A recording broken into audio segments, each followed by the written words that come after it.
There we go. All right, you primitive screwheads, listen up. They're coming to get you, Barbara. I ate his liver with some fava beans and a nice Chianti. Here's Johnny. Vanity. Definitely my favorite sin. I am the devil, and I am here to do the devil's work. The power of Christ compels you! This is my boomstick. What's your favorite scary movie?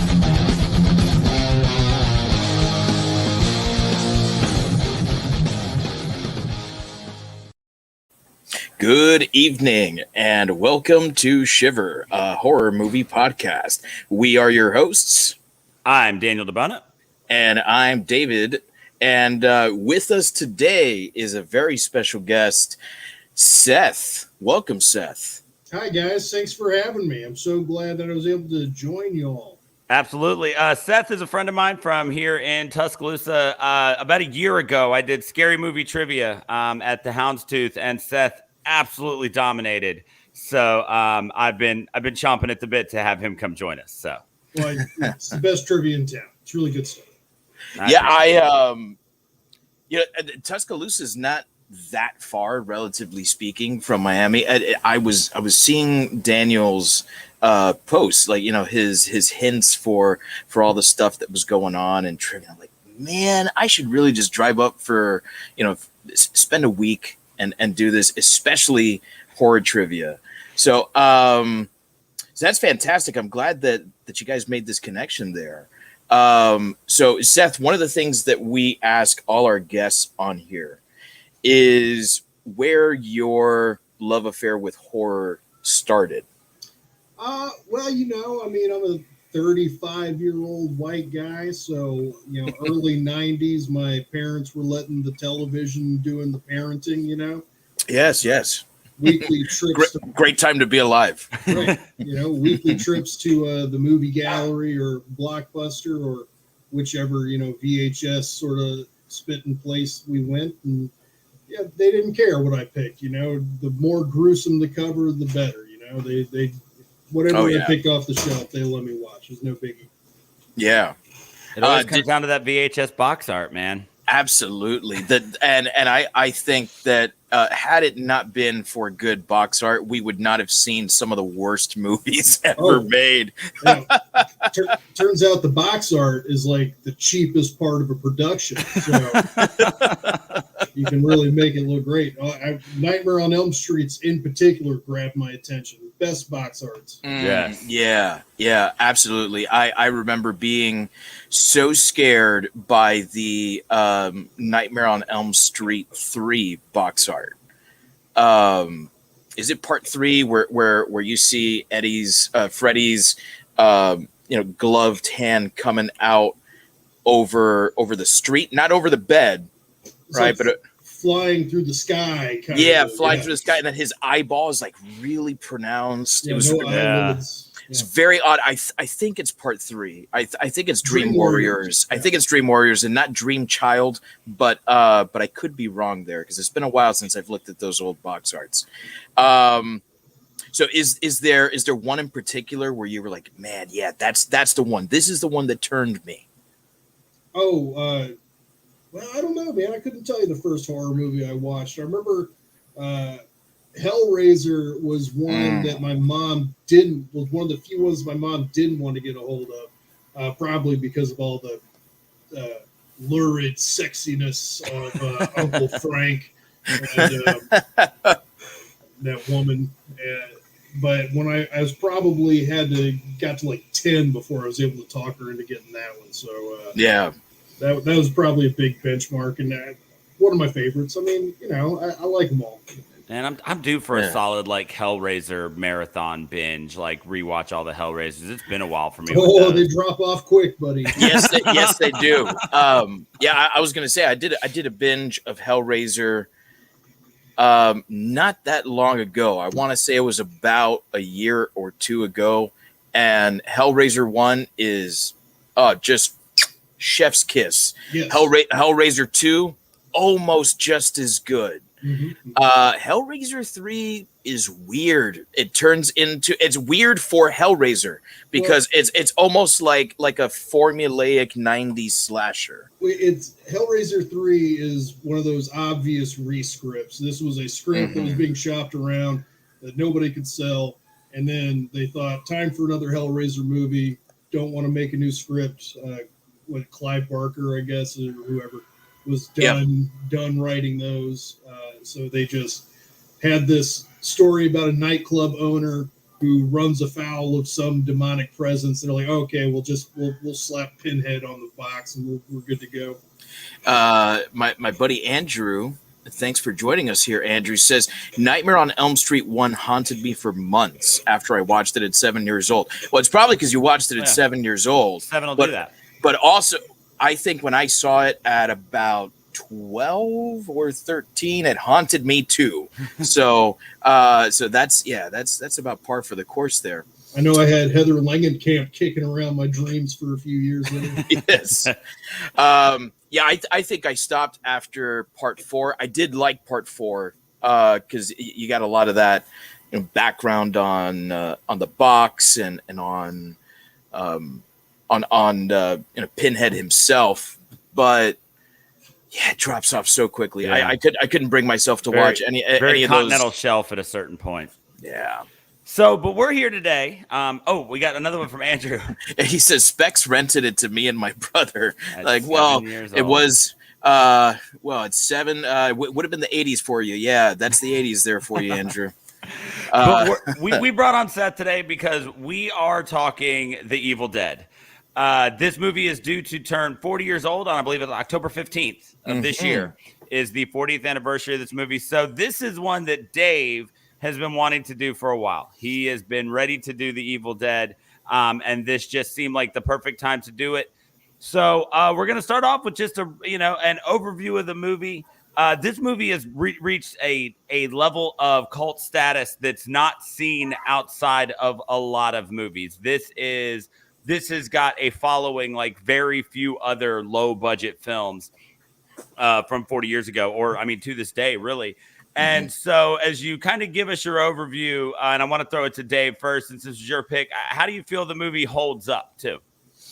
So I think you have to take the movie as it holds up against itself as a film, the way it holds up against the rest of the series, and the way it holds up against horror as a genre now 40 years later.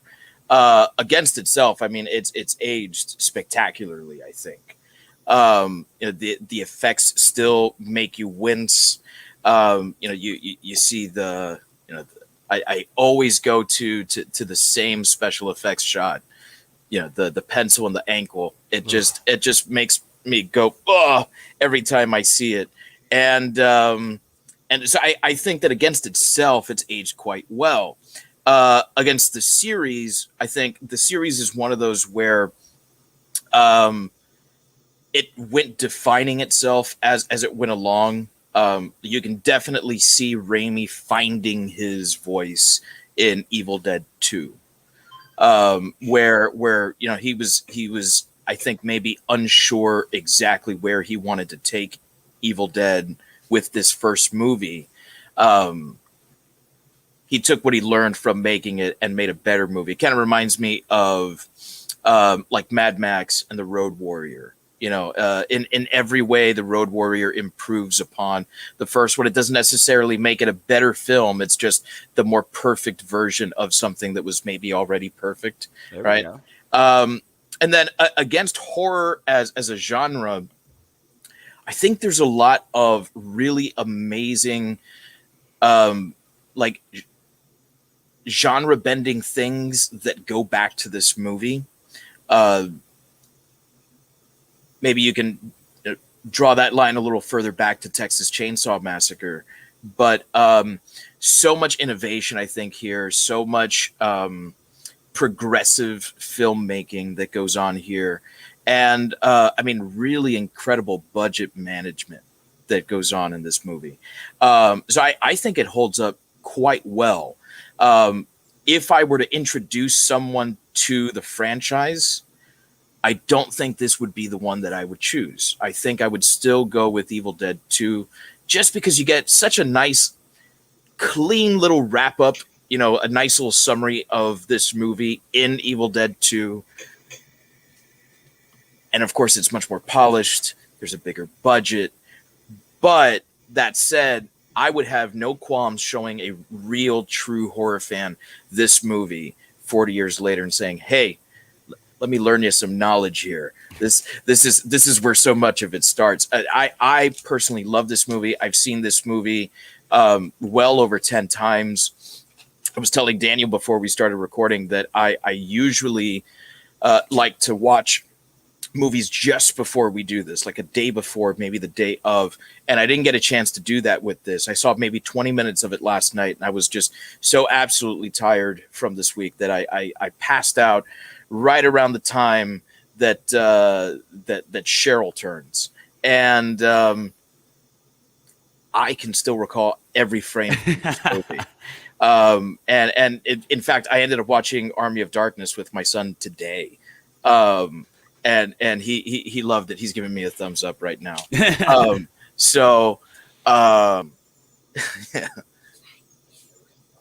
Yeah. Okay. He's talking to me about it now. Yeah. It's definitely one of these things where I love this movie. It holds up very well, I think. And I think even for young fans of horror, like my students, my high school students, my college students, when I throw out movie references, I still get guys that are like, "Yes, Evil Dead, I love that movie," and I think that tells you something. All right, so Seth, what do you, overall, kind of how do you feel about the movie in general and how it holds up? Well, it's a seminal piece, Daniel. It's got its reputation is well deserved for being sort of an excellent example of what can be achieved, with the right sort of creative vision and the right director. That being said, I did go back. I watched it on Sunday, then I watched it on Monday, then I watched most of it last night. I've watched it a couple times, and it's rough around the edges in a lot of ways. For every really good moment, there's sort of a little bit moment that sort of pulls me out of it a little bit. And that's probably because I am so used to watching Evil Dead 2. But you gotta love it for all of its warts. It is really good, really entertaining movie, So, funny story about this movie. I fired this up last night. I'm like, all right, here we go. Let's watch Evil Dead. I've seen it before. We'll do this. We'll make our notes. We'll get ready for the show. And I'm watching it, and I was like, man, it's been longer than I thought since I've seen this. Like, I don't remember this part, and I don't remember that part. And I thought this happened differently. And then things that I just explicitly did not remember at all started happening. And I came to the realization last night, I'd never seen Evil Dead before last night. Really? I've seen Evil Dead 2. Ah. I did not realize I have spent, and I can explicitly remember when I thought I saw it. It was my freshman year of college. So 20 years ago, I thought I watched Evil Dead. And it turns out what I watched was, so I was like, pause it, start Googling. I was like, oh my God, I've seen Evil Dead 2. So this was actually my first time watching the Evil Dead, and I didn't realize it. So I watched it last night. I watched most of it again today because I was like, I need to take a lot of this back in because I was kind of, like I said, I was half taking notes and half watching and stuff going on. And it's just like, I need to see this again. And I absolutely agree with Seth. It is definitely rough around the edges at parts. And for, reasons that we're going to get to with budgeting and things like that, a lot of it makes sense. But man, I was blown away at how much I really like this movie, because when it first started, like, God, that first scene with them in the car and Bruce Campbell's stupid ass hair, like right away, I was like, that doesn't look like I remember. And then it's just like little things like that. And I was just like, this is so weird. But he seems scrawnier, and so much, and it's because he's like almost 10 years younger. Yes. And so I'm watching this and like I said, once I realized I hadn't seen it, and so I was kind of taking it all in, there were things that blew me away. There were some really great, shocking things. There was some great technical stuff. Then when I finished it up today, I was looking through the show notes and I was doing some Googling and reading, and there's a story behind this movie in the process of it getting made that's as interesting as the movie itself. And so not only did I really enjoy the movie, and like I said, for me watching it, so I can't really talk about how it holds up. I can just say that 40 years after it came out, watching it for the first time as a horror fan, I really enjoyed it. Like it has aged well enough that 40 years later, seeing it for the first time, I really enjoyed it. And like I said, as I kept reading different stuff, I was like, man, there's a like the history to this. I can understand why so many people have flocked to this and it's received the cult status it has, because this movie is absolutely a masterclass in what sticking to your guns and making the movie you want to make, come hell or high water, can do. And so I can absolutely fully understand the cult status now, whereas before it's just like, yeah, people love it, right? It's groovy and and all that. But it's because I was thinking about Evil Dead 2. And so now that I've experienced this, I've seen Evil Dead 2, I've seen Army of Darkness, those I'm sure of. And I've seen. Well, I'd hope you'd know if you'd seen Army of Darkness. Yeah. I mean, that's so drastically different in tone and feel, and I've watched everything. I've caught clips of Ash versus the Undead and some of these things that have spun off from it, and now I understand the roots of it way better than I ever did, because I always, Evil Dead 2 is cool, right? People like it. But now that I've seen this one, I understand the scope of why people have flocked to this movie in the way they have. And I was impressed. Damone, I bet that there's a lot of people in that boat who either saw Evil Dead a long time before they saw Evil Dead 2, or only ever saw Evil Dead 2 because they follow so many of the same beats throughout the movie. I bet it's really easy for people to sort of get their memories of Evil Dead sort of overwritten, saved over by Evil Dead 2. Yeah, and like as I was reading up on Evil Dead 2, I was like, okay, I can see now why I thought I'd seen this, because the beginning and some of that stuff follows the same, the same path to an extent. Well, it's never been explicitly addressed. I know that there's a belief that Evil Dead 2 is a reboot of Evil Dead.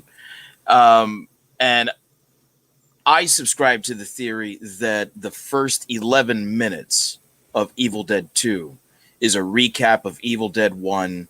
It's essentially a previously on. Yeah, it's a previously on because Raimi didn't have the rights to Evil Dead 1. So he couldn't use any of that footage in the film, which if you watch Army of Darkness, he does. He uses some of the Evil Dead 2 footage in there, to recap what had happened previously. So they kind of condense it. They take out the extraneous characters. You don't really need anyone other than Ash and Linda. It's ultimately his story. I mean, Cheryl is one of the greatest, horror monsters I think of horror cinema, and you don't really need her to tell that story. Ultimately, if you want to just synthesize this to its brass tacks, and that's what you get, and the moment where Ash slams against that tree, after being pushed by the Kandarian spirit, that's where Evil Dead 2 truly begins. That's where the new stuff is. So I think in a lot of ways, everyone has gotten the roots of Evil Dead, even if they haven't experienced it in the original way. It's kind of like reading those old Cliff Notes. There we go. How many of us actually read The Great Gatsby? I think you're exactly right. It's a previously on. Yeah. Mm-hmm. Yeah. That's the best way to describe it, I think. What you get throughout the entire series be it Evil Dead, Evil Dead 2, Army of Darkness, or Ash versus the Evil Dead, is the Deadites. And their behavior is so cemented in this first movie. I think that's one of the things that Raimi knew right from the get-go. I know what I want to do with this villain, because it's not 100% possession, and it's not really 100% zombie. It's something new. You can only name it a Deadite. You know, when someone says zombie, I don't think of a Deadite, and when someone says possessed, I don't think of a Deadite. A Deadite's a Deadite. You know, so they're incredibly unique. I guess the first question is, how do they contribute to the horror element, but also the humor element that we see here in the Evil Dead, and what is it that makes them uniquely terrifying, but also uniquely humorous? Seth, you want to go first? Sure. Well, just personally, I've always just, in the first movie, I've never thought of calling them Deadites. You know, when you say Deadite, it sort of only goes to Army of Darkness with me, where it, it's sort of this catch-all term for all these, skeletons and Ripley forces that existed in that world.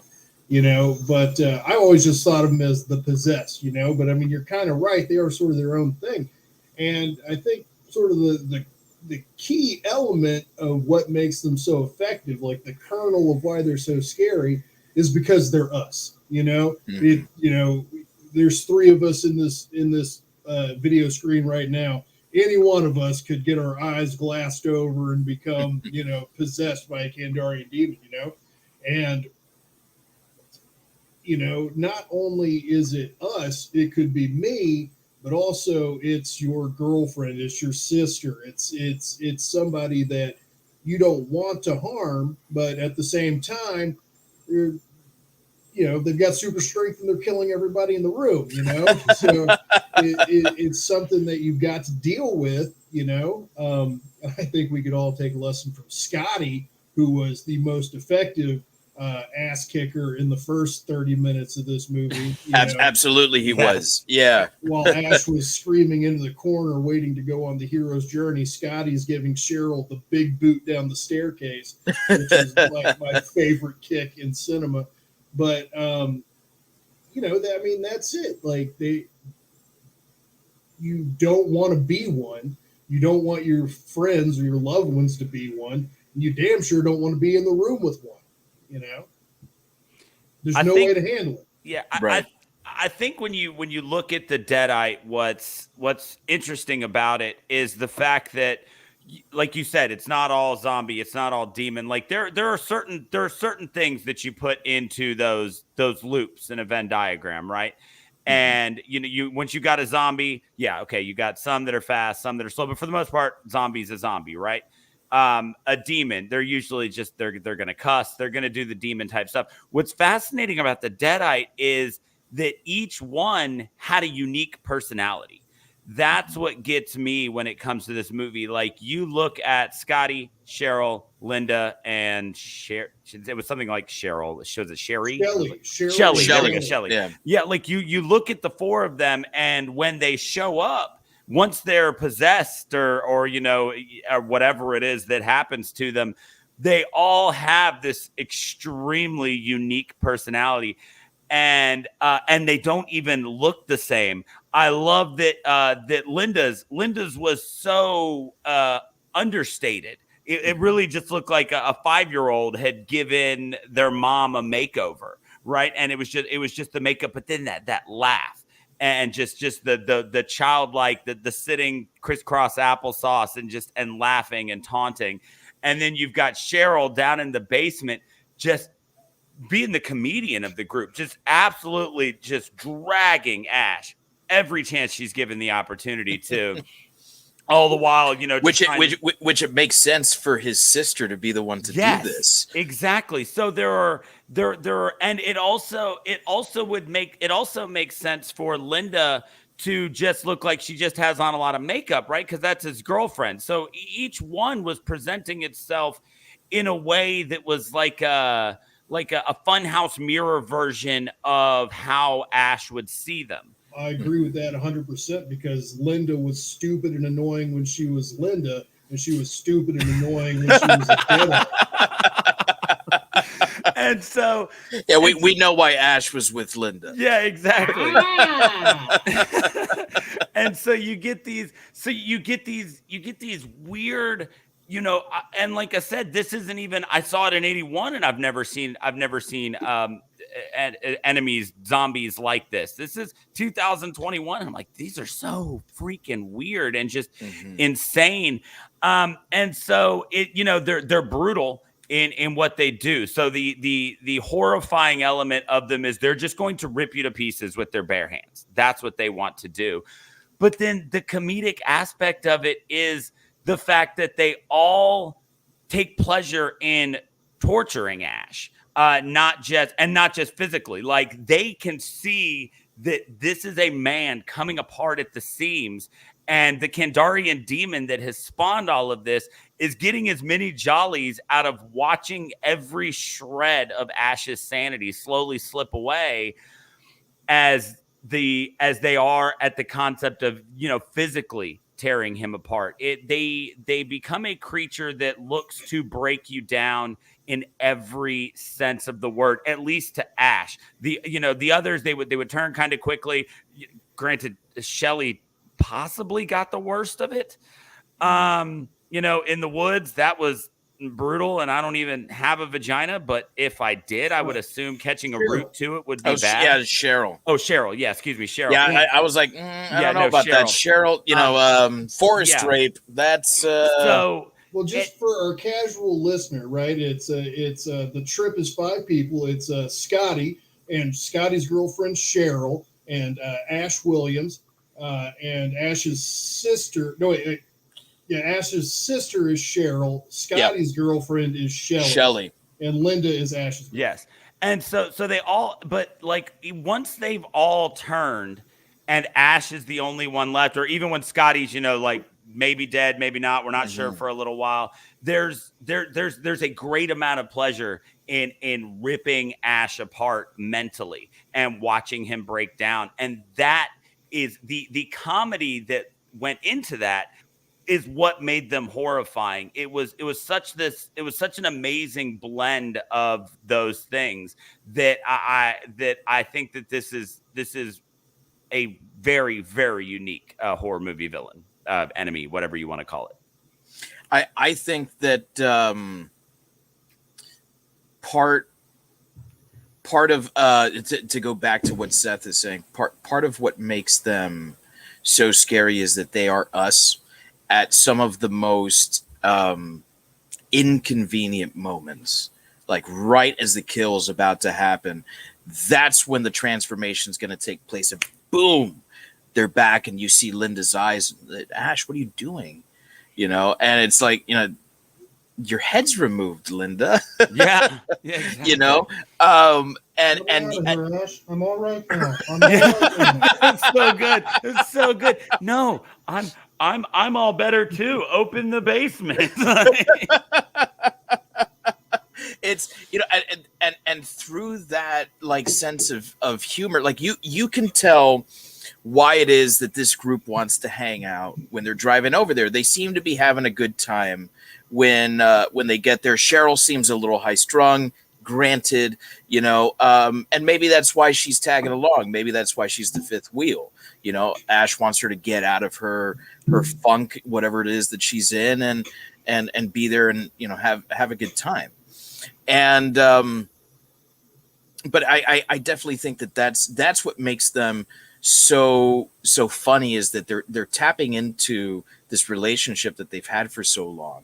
Linda knows that she can appeal to Ash's, let's say, heart, right? And that he's going to want to do something, and that is something that they develop throughout the series, is that ultimately, even though Ash is kind of a selfish prick and he's kind of a fuck up, he's our selfish prick, and he's our fuck up, and he is going to try to do the right thing ultimately. So when she looks at him with these baby doll eyes, and she's like, but Ash, right, he's going to crumble, and he's going to not be able to do the right thing. That to me, that's what's scariest. If I was looking at my wife or at my sister, and they were begging me not to kill them after I had just seen them tear someone apart, I don't know that I could either. To me, that's terrifying. And then to see the peanut gallery laughing about it in the background, that's almost just as terrifying. But also, I mean, let's face it, they're fucking funny.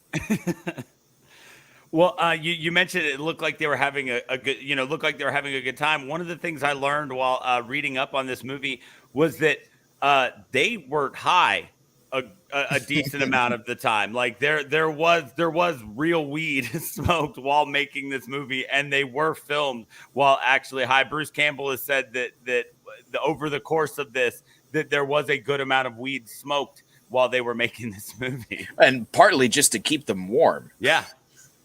I have it from a reliable industry insider that Bruce Campbell is still high to this day. That guy smokes a lot of weed, and that's true.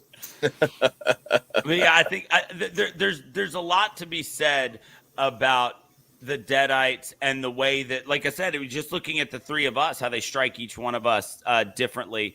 That concept of it just being one of us wasn't even necessarily something that I thought of. So I think that all of these things we keep tracing, these are the reasons that they're so unique. So speaking of unique, so this movie is set in a cabin in the woods, which has become such a trope that there is a movie now called Cabin in the Woods. And it didn't necessarily invent the concept of isolation horror, but it definitely took it to a level in 81 that had possibly not been seen.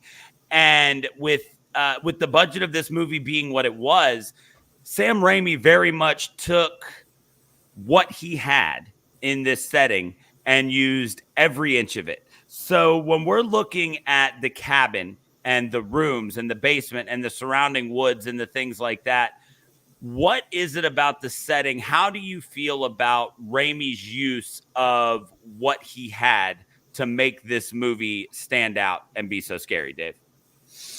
Like you said, I mean, the movie didn't invent, isolation horror. In fact, I don't know that it can get any better than The Shining just the year before. But this idea of being alone in the woods, right? In this cabin in the woods, and it's just you, and you're not even isolated. It's you and your friends, right?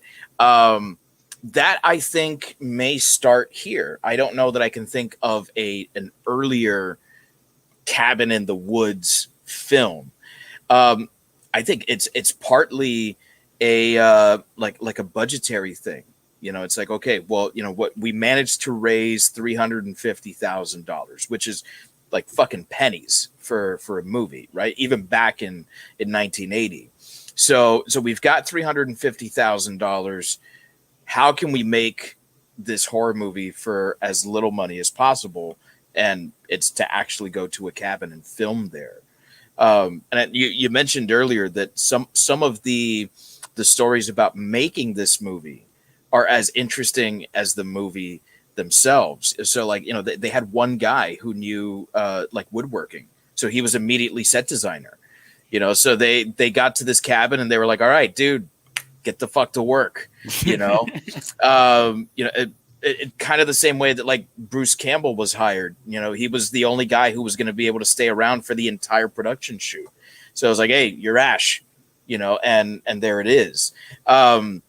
But I think that there's such effective use of space where Raimi really knows how claustrophobia works, and he knows how fear of large spaces works, because when we're out in the woods, we don't get afraid until it's nighttime and until that fog settles, because even though we're seeing, that really awesome camera work with the camera, gliding in and out very early on, as early as the car driving up to this house. It's the first shot of the movie is the POV demon cam. Yeah.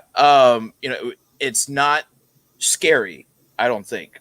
Unsettling, weird, but not necessarily scary, right? It's not until Cheryl goes out into the woods after they've played the tape of the reading, right? Which he's unnamed in this one, but I love that his name is Dr. Nobi.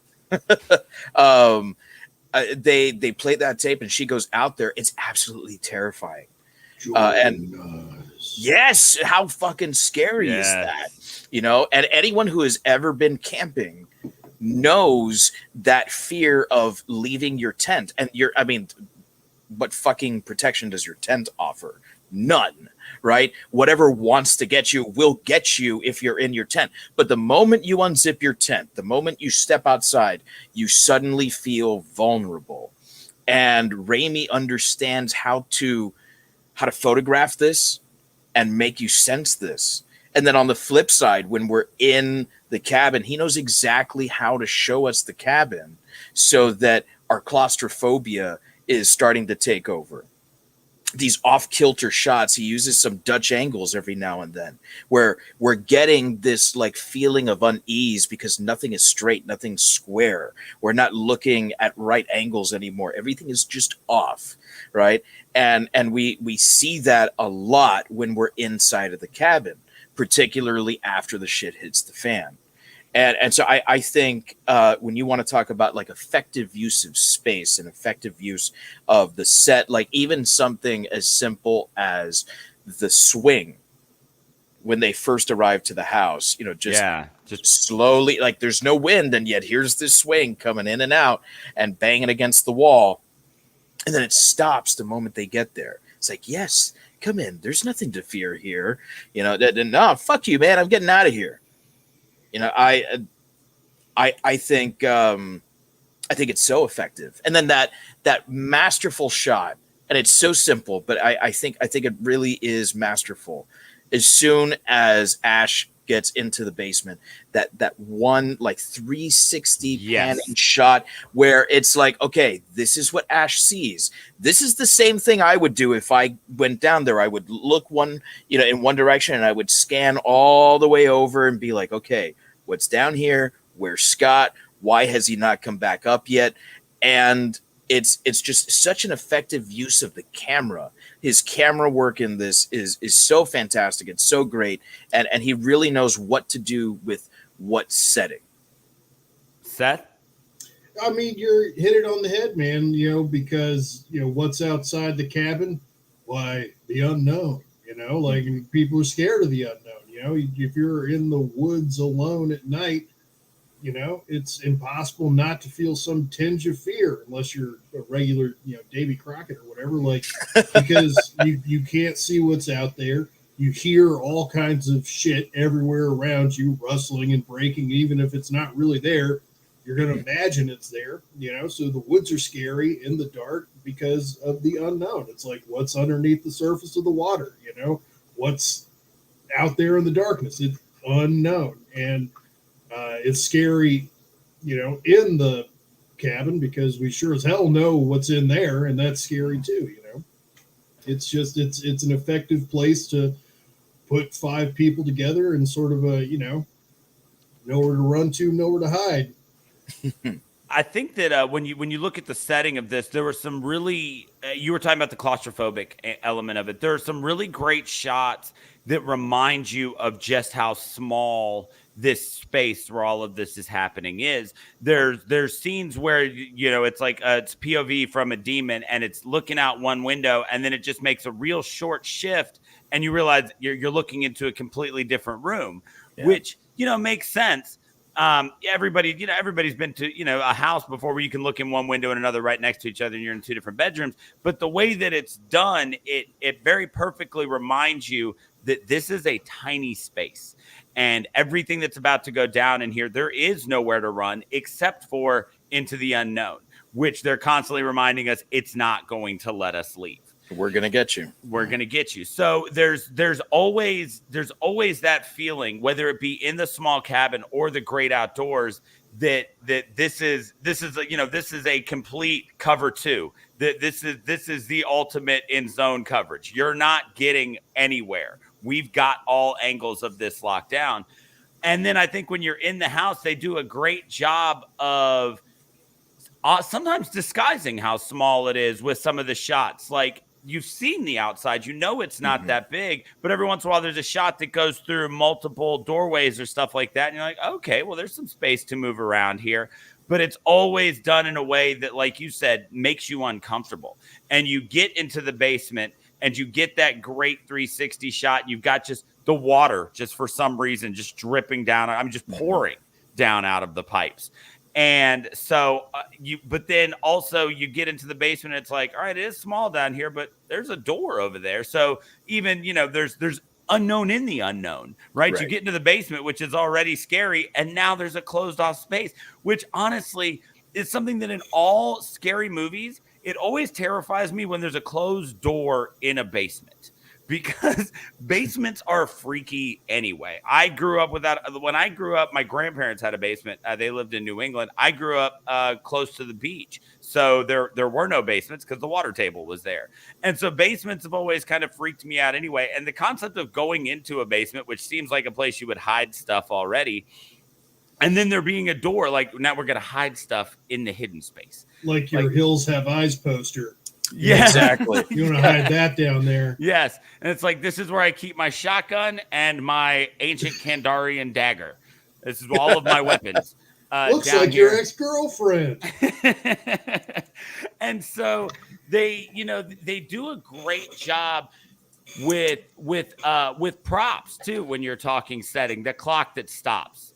And then doesn't move. Such an effective little. Yes. I mean, and all they did was just stop a clock, but it's such a great little special effect. Stopping it over to the side is so weird until later, when it starts spinning out of control, when Ash is, having his complete and total mental break. Like all of the things like that are involved in the setting too, just how easily some stuff seems to fall apart and other stuff seems to be real heavy. That all feels very realistic in the fact that this is old. There are parts that are going to fall. There are parts of this cabin that are going to break easily, but also it's old. So some of this furniture is going to be big and heavy and it's going to be a pain in the ass to move. So there's a lot of things like that they do with the setting that I think are easy to look at it and be like, oh, cool. But I think it shows a lot of thought that went into it that necessarily if you had a much higher budget or a much bigger space or even a sound stage where you were making these things happen, you wouldn't have had to, like Sam Raimi, this was Rooter to the Tutor setting use, right? Mm-hmm. I mean, this was we use every part of the buffalo. We eat every part of the pig. Like if it was available for him, he was going to make it an effective part of the movie. And I don't think that you can say enough about how great he did with that. And we're going to get into the budget in a little bit, but to be conscious of the fact that you can tell that there's that final scene, he had that in mind. And he knew this is going to be a chunk of what we have to spend. So what we've got other than that has got to stretch. And the setting ends up becoming a invaluable part of this movie. Yeah, we can revisit that when we talk about the production, but actually that end piece was a brainchild of Rick Nicotero, who worked on the special effects. Sam Raimi had something of a different sort of envisionment of that last final scene.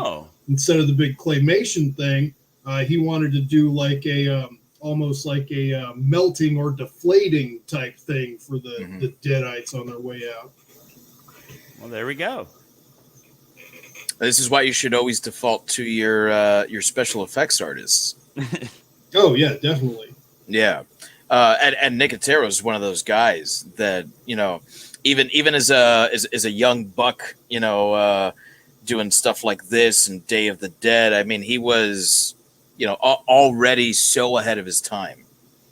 Well, the reason Nicotero didn't like the deflating Deadite idea was because he thought it would be too easy for the audience just to go while they were deflated.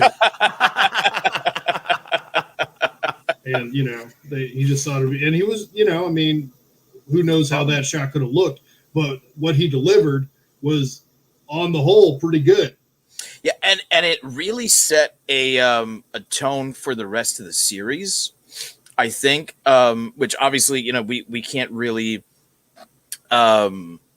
assess Dead by Dawn or Army of Darkness, based on this one thing. But claymation ended up playing such a significant role later on in the series. And I think that a lot of that goes back to that one shot. Like it's such an incredible shot, and special effects is one of the things that we're getting into now. Hang on just a second. There was one more thing about setting. And yeah. No, and this is just an aside. Again, the story of making this movie, as interesting as the movie itself. At one point, so they're at this cabin just out there, and there are actual hunters and hound dogs and stuff around, because it's not like they rented a huge plot of land and had, a security team keeping people away. At one point, Sam Raimi got chased by a real bull around this that had like gotten loose from a nearby farm, and Sam Raimi had to actually run away from a bull while filming this movie. Of course he did. Longtime friend of the podcast and recent guest, Andy Chacon, welcome. He comes in and says Sam Raimi and George Miller, Mad Max, so much with so little, cinematic phenoms. Andy, we actually mentioned how similar the Evil Dead and Mad Max series are. How one just like perfecting the craft and getting better and better each time. Even though I prefer Road Warrior to Thunderdome, and I prefer Evil Dead 2 to Army of Darkness, you can't deny that the craft improves on into that third film. I think it's almost a huge proof of concept for those directors to be like, you see, Hollywood, give me a budget,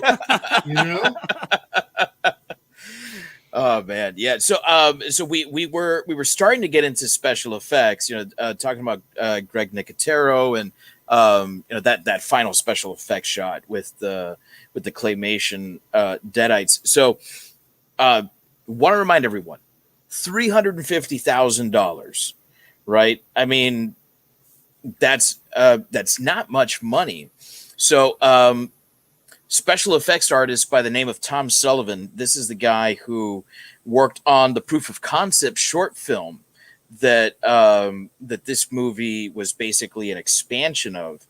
I think that he pulls off like a pretty special effects driven movie, despite this really low budget.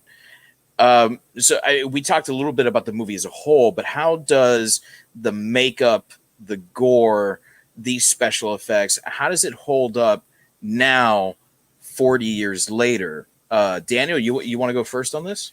So just to get to it, this movie ends up becoming a gore fest, and in the best possible way.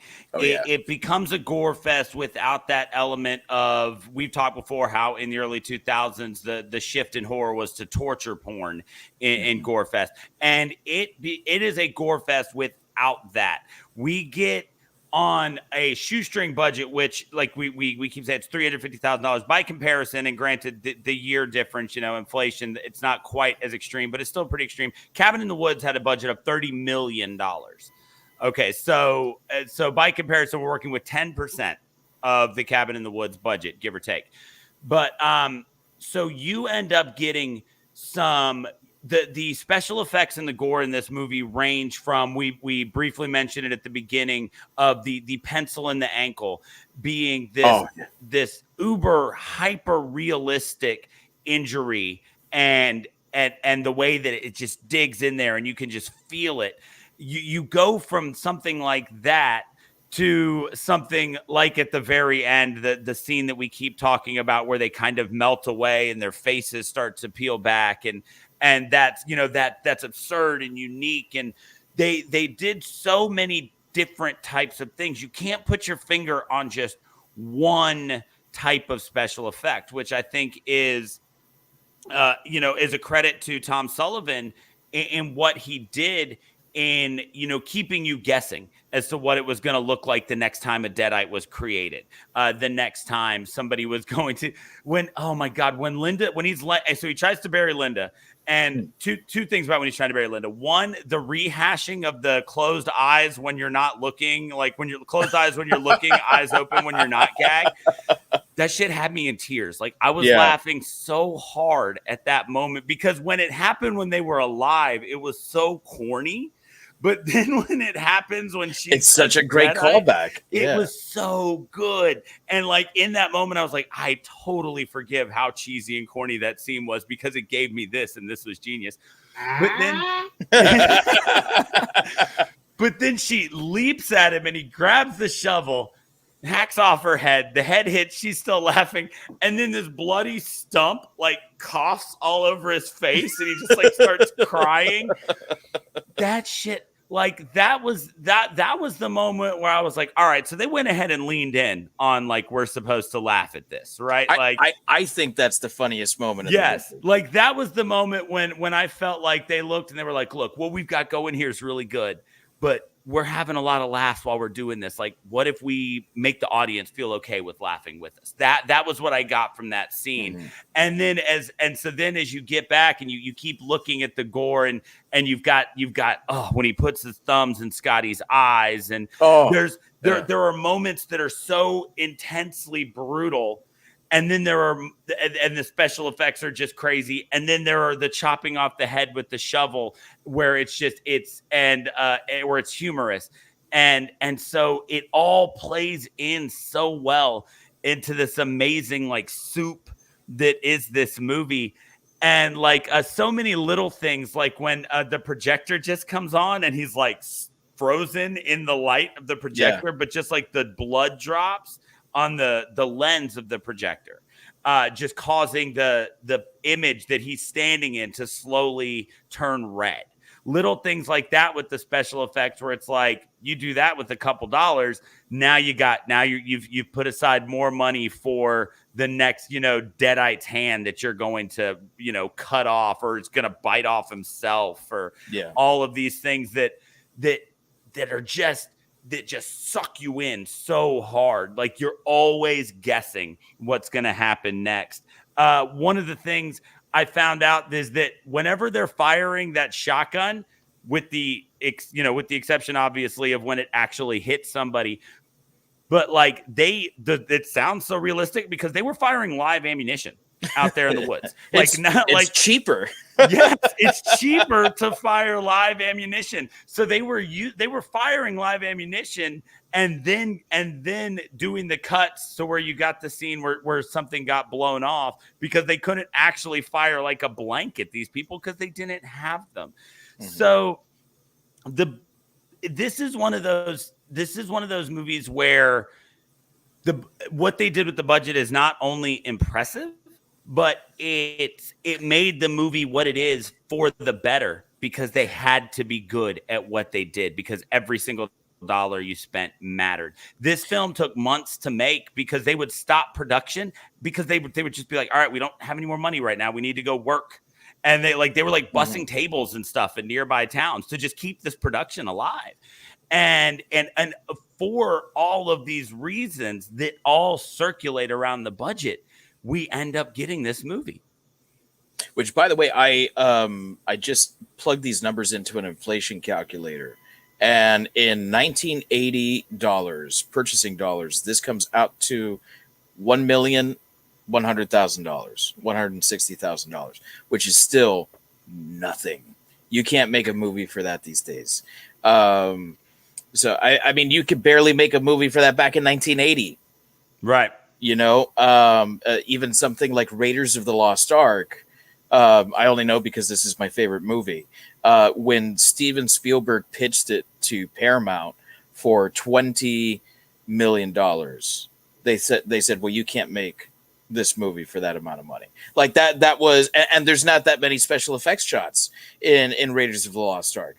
So that's the sort of thing where it's like, okay, this was made at the same time as Raiders of the Lost Ark for like a fraction of the budget, and yet there are more special effects shots. Yeah. It's incredible. Seth? I mean, just like the rest of the movie, the special effects can be rough around the edges. They go from being really effective to like really kind of like pulling you out of it. Like a lot of people point to the pencil to the ankle as sort of the best, one of the best special effects. I'm going to go with the bone. I'm going to say that it's Scotty getting his eyes gouged out. Like that's my MVP moment. And then, at the very end, when the Deadites are melting, which they did a really good job of, like what I'm going to assume is probably like some combination of paraffin wax melting, stop motion type, frame by frame shot. And some of it looks so good. And then there's like a green doodad booger rolling down the front of the face that just totally pulls you out of it. It's like somebody made the decision to make this thing like literally like slinky down the face of. Every time I see that, it reminds me of the old Rankin and Bass Christmas specials. Like Rudolph the Red-Nosed Reindeer, and Little Drummer Boy and stuff like that. And I mean, the special effects are fine, in some places, and just really kind of like slapdash in other places. But I mean, it's all part of the total package, right? That's why you love it, is because it is such a labor of love. We'll get to the filmmaking and talk more about that, but it's just what they went through to make it was, pretty terrible. And like what they ended up making was really great. And I mean, obviously it's not like really great, but everybody loves it. We're talking about it 40 years later, There was a scene where, speaking of like the claymation type, like that stop action, the scene where the phonograph starts playing itself, that was one of the ones that kind of took me out of it, because it did look so Tim Burton-y. Like it did become so stop motion, where the photograph, like the needle drops and the handle's spinning, and you very much get that Rankin and Bass feel from that scene. And that's like an example of like an easy to achieve effect that I think ends up being pretty effective. I mean, it's a little corny, but it's a 2-second shot. But you're talking about the projector, well, put Bruce Campbell in front of an overhead projector, drop some blood on the plate, and play Dixieland Rag over it. You've got yourself a scene, Yeah. And then later on, you've got, I'm sure what were very complex, sort of wax models being destroyed over the course of many hours of painstaking labor. And somehow that doesn't end up as effective as just, watching pudding come out from around Bruce Campbell's thumbs. There is something about claymation, though, that I think speaks to people like somewhere in their core. And I don't know if it goes back to the Rankin and Bass thing, or if it goes further back to like the Ray Harryhausen movies, Jason and the Argonauts. I think that's just for guys our age and older. I think the younger generation is not going to. I disagree, and maybe my son is an anomaly. But when we were watching Army of Darkness earlier today, when he sees the skeletons walking around, he's like, he paused the movie and he looked at me. He said, "You didn't tell me there was going to be claymation in this movie." Because I mean, granted, I've put on all those old Ray Harryhausen movies for him, but I know some of my students are into that old stuff. I've got one student in particular who I've spoken to in the past. He's since graduated, but real film buff, and he was really into like the original 1933 King Kong, the original Mighty Joe Young, and this is a guy who is in his early 20s now. So I think that there's something special about that, where today a shot like that would so clearly be done with CG, and and I don't think it's as effective. I think we take CGI for granted these days, where it's like, oh, okay, well, that's, they just, did it with a computer. Whereas there was, and there is an artistry to it. Like, there is good CGI, there's bad CGI. And when there's bad CGI, you notice. And when there's good CGI, you don't. Wolverine Origins, we're looking at you. Yes. Justice League, we're looking at you. But then when you have incredible CGI, like, no one's looking at, Infinity War and saying, oh man, look how great the CG is. You're just enjoying the movie, but I think claymation is different, where whether it's good or bad, you're looking at it like, oh man, look at that stop motion. I love it. The tongue coming out of like the or Book of the Dead Necronomicon, like licking across like the book. Yeah. The Necronomicon is definitely an element of the series that was improved later on, because there were scenes in Evil Dead where it looks like the bottom of a rotisserie chicken. Like, it just looks like a big beige piece of fat. That was one of the first moments when I started to realize I hadn't seen this movie. Like, when he's holding, I was like, that's not it. Yeah. That should look way better. Well, where's the face? There should be a face on this book. The other thing I really enjoyed about the special effects here is the makeup, and it's such a simple and effective thing. And we talked about how each person's each Deadite's makeup is different. They look different. Their eyes are the same, and that's, I think, the thing that is truly disturbing about the Deadite. The fact that the pupil's gone and it's just white. That is really creepy. We all had that friend in middle school or in high school who could flip their eyes, eyes. Do the Undertaker eyes. Yeah, I never could. I always tried. I always felt like I was going to fall backwards and crack my head open. Don't ask me why. But I never could. And I always thought it was creepy no matter who was doing it. And that's the effect, and it's that mixed with the really effective makeup. I mean, it makes for really inexpensive but really good special effects. And those contact lenses, Debona, do you know the story of those contact lenses? No. Okay, so it took about 10 minutes to put them on, and they could only have them on for 15 minutes at a time. So in between shots, it was like just fucking hell, because you'd set up the shot, you'd had 15 minutes, and then you got to stop. You got to take them out. You got to give them time to let their eyes breathe. I was going to say, I would guess with it covering your pupil too. Yeah, because it was Bruce Campbell described it as Tupperware. Oh, he says you were putting Tupperware in your eye. So it was absolutely awful. You couldn't see what you were doing. So a lot of times people got hurt on set simply because the person who was lunging at them with a knife was actually lunging at them with a knife. People got stabbed. People got pushed. People got, it really fucking crazy. That cabin kind of did turn into, the Evil Dead in there. The production problems, that, Danny, you said it earlier, that's the story within the story, Mm-hmm. Yeah, there's what they went through to make it happen. Not only that, but the cabin where they filmed, there was a story that went with this cabin where it was thunderstorming one night, and this girl went to climb into bed with her mom, and her mom was dead in this cabin. They were living there. So she got freaked out and went to find her grandmother, and her grandmother was also dead. They died on the same night.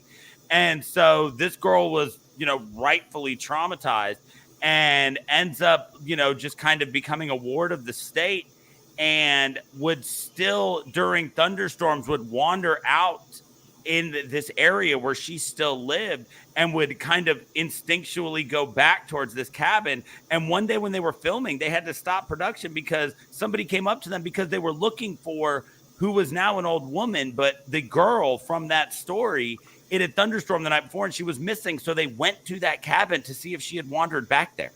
Oh, wow. Yeah, that would have done wonders for a poor little mentally unstable ward of the state to wander into that production in particular. Yeah. Yeah, little known fact, that woman became Henrietta in part 2. They just said, I think we'll be able to use you, and they locked her into the basement, and there she was. You know who was really in Henrietta? It was Ted Raimi. Yeah, it's Ted Raimi, who was in this movie quite a bit. Yeah, let's talk about the filmmaking. Let's talk about the production. So I actually read up a lot because I was so confused upon watching it, because I watched it 3 times this week, and there are tons and tons of continuity errors. Just like from shot to shot, you'll see that Bruce Campbell has like a big giant black stain on the side of his face, and then a shot later it's not there. And then it's back, and then the color and sort of bruise or whatever, this big hot purple bruise he's got on the side of his face will appear and disappear, from shot to shot. And the reason for that is primary production, or principal shooting was a 6-week affair. That's when they had their 5 actors on set and they had 15 crew. And that's when they're in Tennessee filming in Morristown at that cabin, right? And when they finished that, they had 6 weeks worth of money. All the actors and crew were there on a 6-week contract. But they didn't really finish the movie in that 6 weeks. So that's when another 6 weeks of movie shooting came with Bruce Campbell and Sam Raimi and whoever they could get on hand. They shot in 2 other cabins. Some lawyer who was put in some money on it, lent them the cabin for them to go shoot in. And then Bruce Campbell's family had a cabin as well up in Michigan. Both those other 2 were in Michigan, where they're all from. So that's why, they've made shots weeks apart from each other. And the people who were there, set directors and production designers who were supposed to be keeping track of continuity, they're gone. They took their notes and they went home, so they're just having to work with their memory, because in a lot of cases they haven't developed the film yet that they've made. They haven't even looked at what they shot to go back and compare it to the shot that they're going to make. And so that's why you'll see, you said Ted Raimi's in a lot of that movie. He's what they called a shimp, right? Which is the Three Stooges guy. There was Larry, Curly, and Moe, but Moe was replaced by, Curly was replaced by Shimp, or Shimp replaced Curly. I don't know exactly. Yeah, it was I think Curly replaced Shimp. Right. So Curly replaced Shimp because Shimp died, right? But they still had a lot of scenes to shoot, so they got a guy to dress like Shimp who is shaped like Shimp.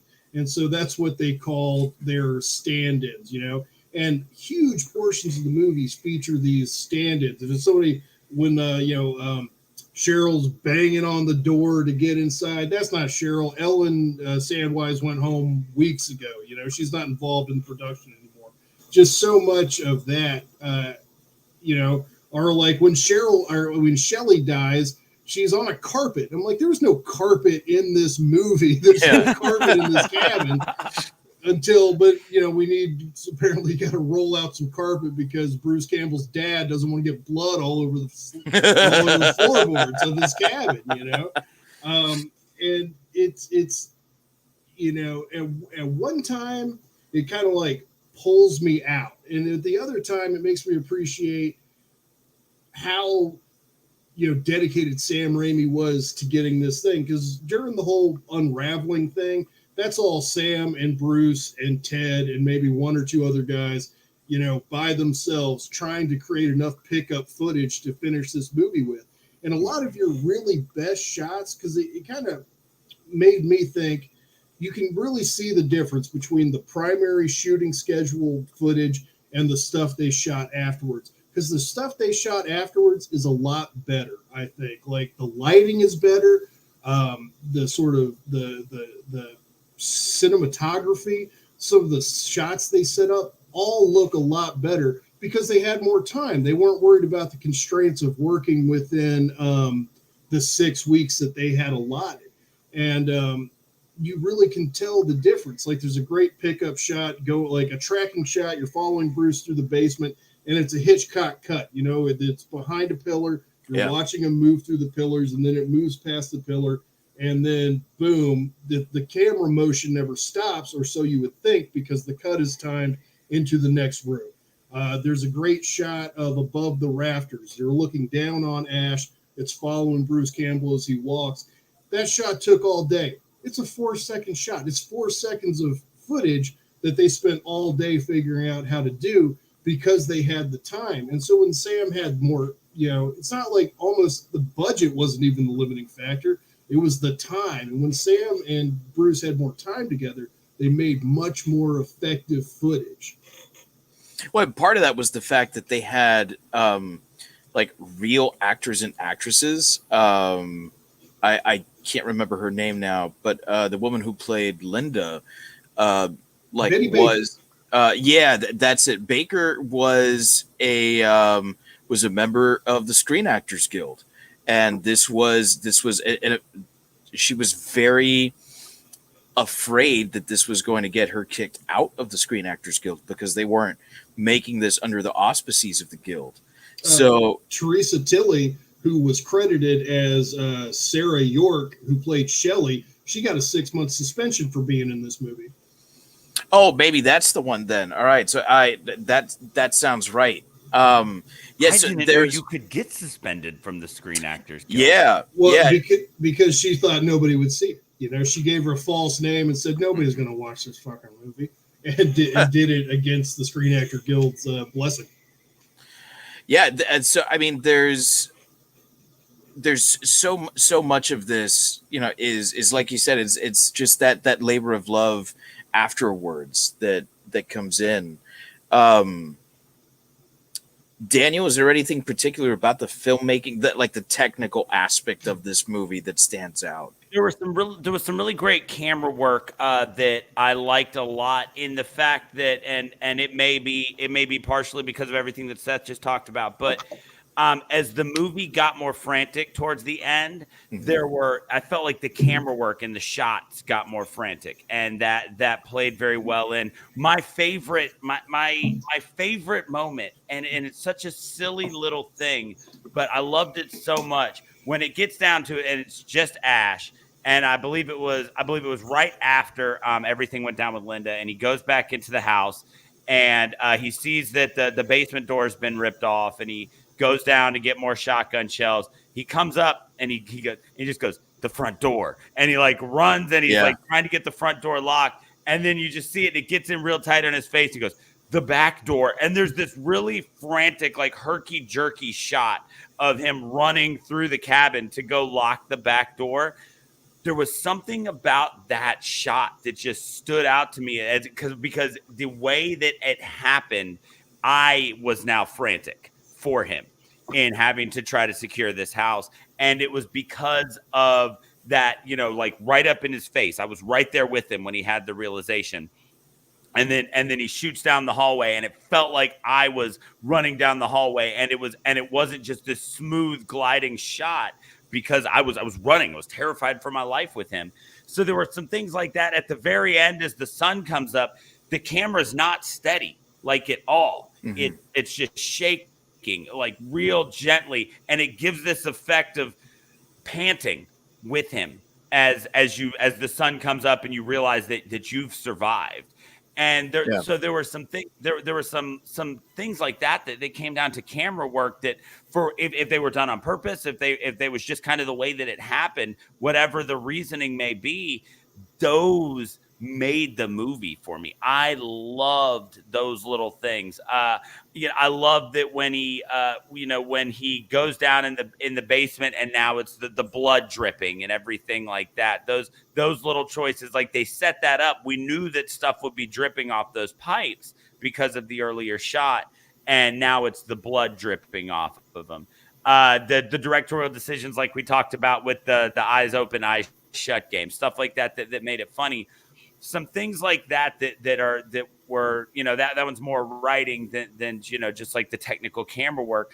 But some of the things like that went into the movie, I think are that stuff was just so well done. The effort that went into the scene of the close-ups of him chaining Linda to the table and the reveal of the chainsaw and all that, just to have him bail on doing it. That was so cool. Like because they gave us all these close-ups and they showed us how determined he was to chain her down because he was going to cut her head off or dismember her with a chainsaw or whatever. And then to just have him bail on it. Like it was because of the way that scene was shot. I was so ready for it. And then when he did, I was like, yeah, that's probably, you know, I get it. I get that move, but I also understand how determined you were a second ago. We've all had that moment where right up until you're going to do something, you're so convinced that you're about to, and then at the last second you bail. Super interesting coincidence that that section of the movie, the shed scene with the chainsaw, edited by Ethan Coen of the Coen Brothers, because he's a Detroit guy and he worked in the film chopping house, the editing booth basically that they rented time at, and he said, "Yeah, I could help you out with that scene," and he did that. And it does have sort of more snappier sort of editing than other segments of the film. Yeah. For me, the thing that has always stood out is, as far as like a technical aspect, is the camera work.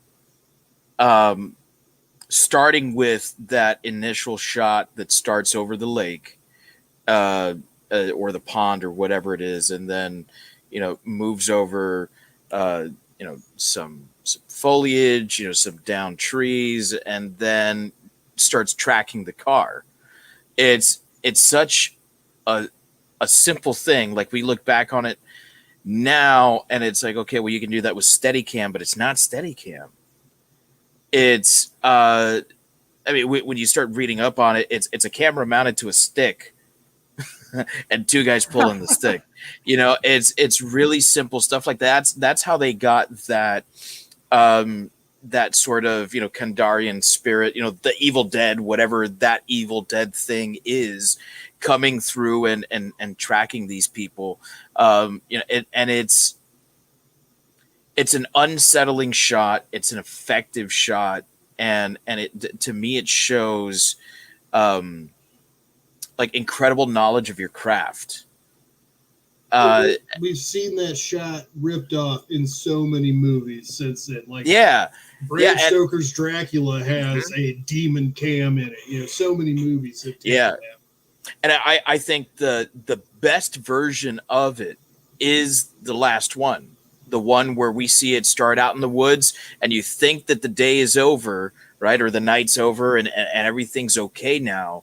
And yet it, like, no, the fuck it's not, right? Because here comes this demon and it's tracking through all the woods. It busts open the door of the cabin. Here's Ash, right? And then you get Ash just running for his fucking life, right? That shot is so incredible, and it's a really long shot. Yeah, that's a really long shot, and it was all one camera mounted to the front of a bicycle.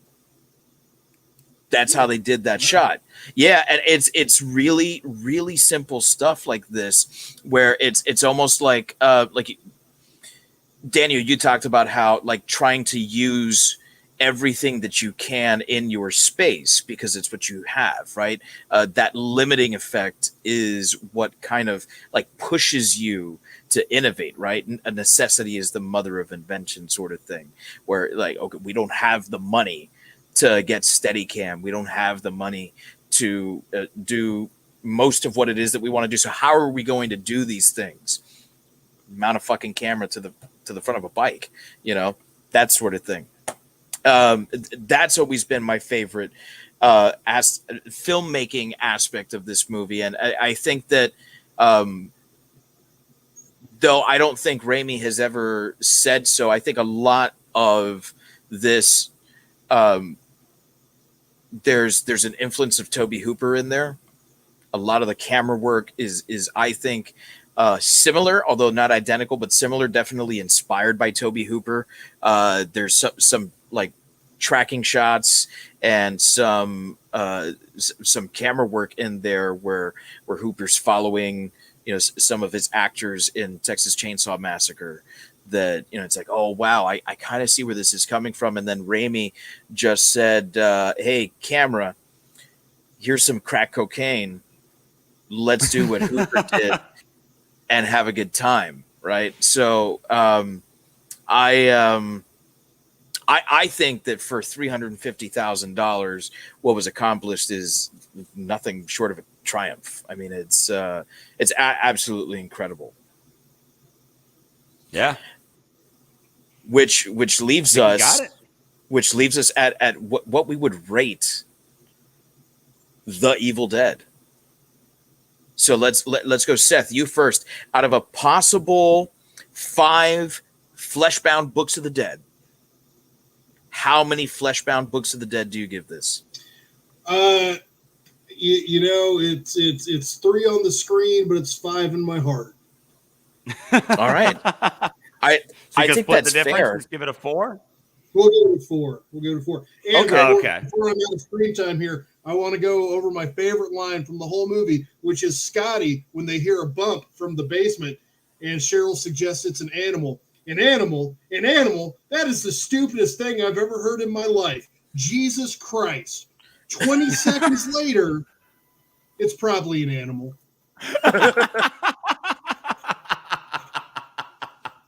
Oh, Scotty. That's all I got.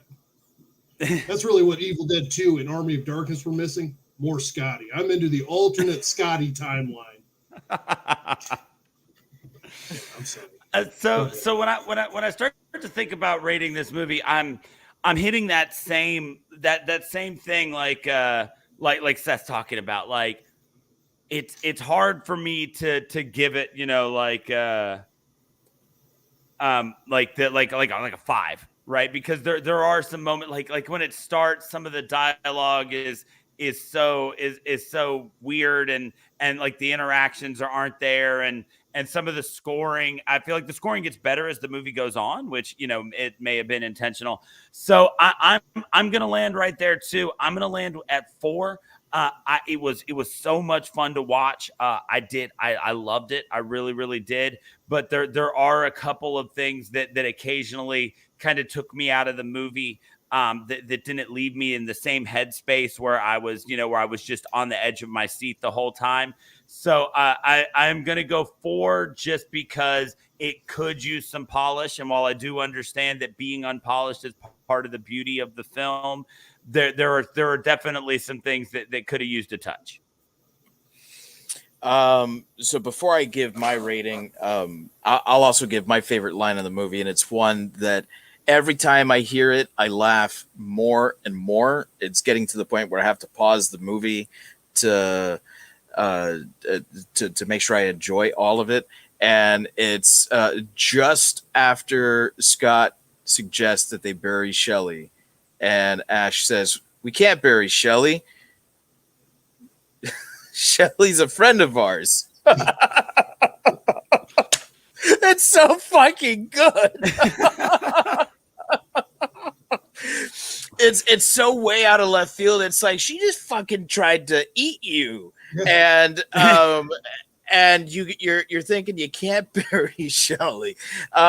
It's such a great line, and it really shows what a great knack for humor Raimi has, and I really think showcases the career that Campbell would have, where like he's got this like inimitable style where he can just like throw something out there and he says it with a straight face, but you're in fucking stitches.